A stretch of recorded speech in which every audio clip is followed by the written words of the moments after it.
Okay, so one of the most common questions that I see on internet as well as out in the field, conferences relating to first-time home buyers. Where do I start?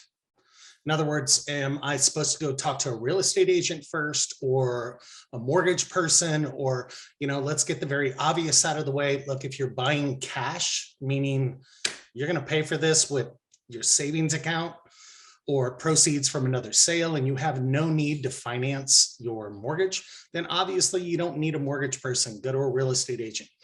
But the answer that you're going to get on this is pretty much due to who you ask. I mean, if you ask this same question to a real estate agent, they're probably going to say, come see me first, meaning the real estate agent. If you ask the mortgage person, they're going to say, come see the mortgage person. If you ask your parents, they're probably going to tell you whatever they did. Here's the facts, all right? And this is what it really kind of boils down to. If you are in fact in need of a mortgage, meaning you are not buying something, but you are getting a loan for several $100,000 possibly, then you want to know what you can afford, all right? And not saying that, you might make a ton of money. You might be able to afford everything. But the bottom line is there are two things that are really prevalent or matter. There's what you think you can afford or what you're comfortable with.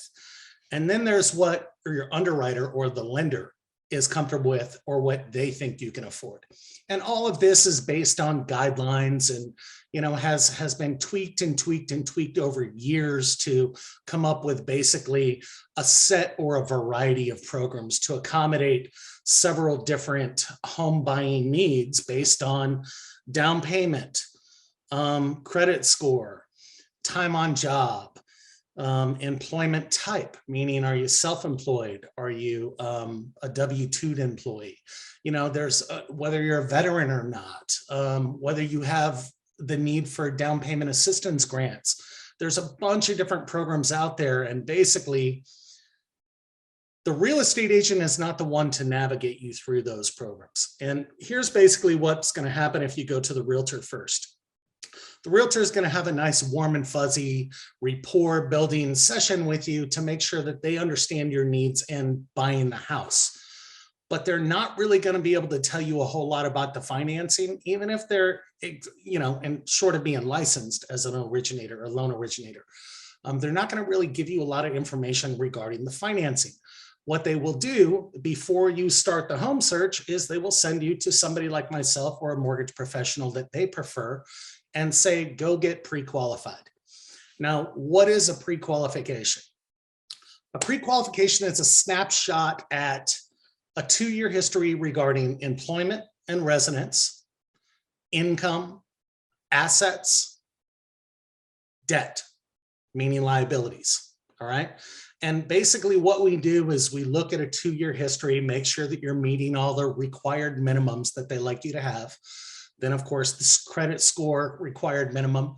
We take a look at the income history. We take a look at your asset information, meaning how much money do you have in your bank account or 401k or other sources of places where you might park money temporarily, stocks, bonds, this, that, and the other.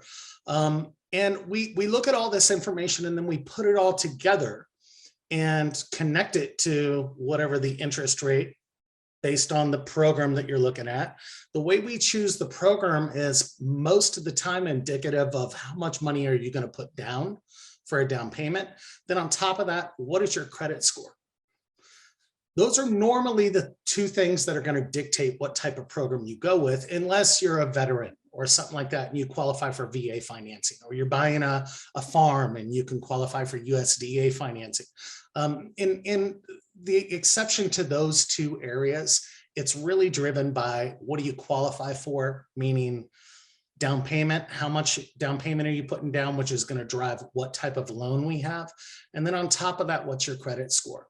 All right, so there's two things that I want to leave everybody with. Number one is the very uniqueness of everybody's situation.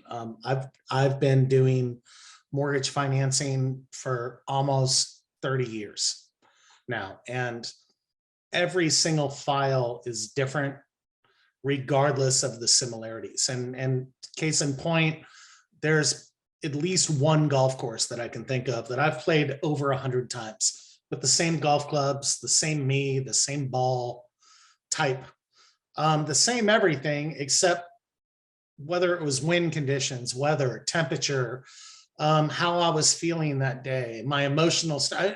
There's so many factors that contribute to the fact that I've never once had the same exact golf round ever, even with all of the similarities. So everybody's experience is going to be 100% unique to you. And that's why you want to start with the mortgage person first. Second thing that I want to leave you with is, when you really think about this, it's all based on where it starts, meaning it's all based on an application. All right, you're going to be asked to complete an application when you start this process with your mortgage person. And I have to tell you that the accuracy of your application is paramount in how easy your loan goes through. Meaning this, you're going to get one of three responses from an automated underwriting, which is what we start with, an automated approval. That says yes, no, maybe. If you get a yes, what that yes is saying is, okay, we've taken this application that's been completed and we've analyzed it in an automated underwriting. We would like you to prove the application is true. And the way you prove it is, let's see the pay stubs to make sure that that income is correct. Let's see the bank statements to make sure they have that kind of money in the bank. Let's see their residence history and make sure that they haven't had a 30-day late on their residence. Let's see a verification of employment, make sure they've been on their job for the same amount of time. So we basically have to document the factuality or the actuality of the application to make sure that it rolls through. And that is the only time that we ever have a problem between pre-qual and funding, is when there's something not said or something unfound or untold that we find in the process. So I have to tell you, be accurate on your application. If anything, I would lean more towards the lenient side or the safer side, than the more advantageous side. Don't put your Facebook self out there. Put the real self out there and you'll run into a lot less issues. So, hey, thank you very much for taking the time to watch this video. I hope it helps. Feel free to share this with somebody who you might know it could be helpful with. I also have several other videos that might be helpful in the journey of buying a home. Feel free to browse on the side, see if any other video fits your need at the time of your circumstance. Happy house hunting to everybody in the process. You're going to be happy when it's all said and done.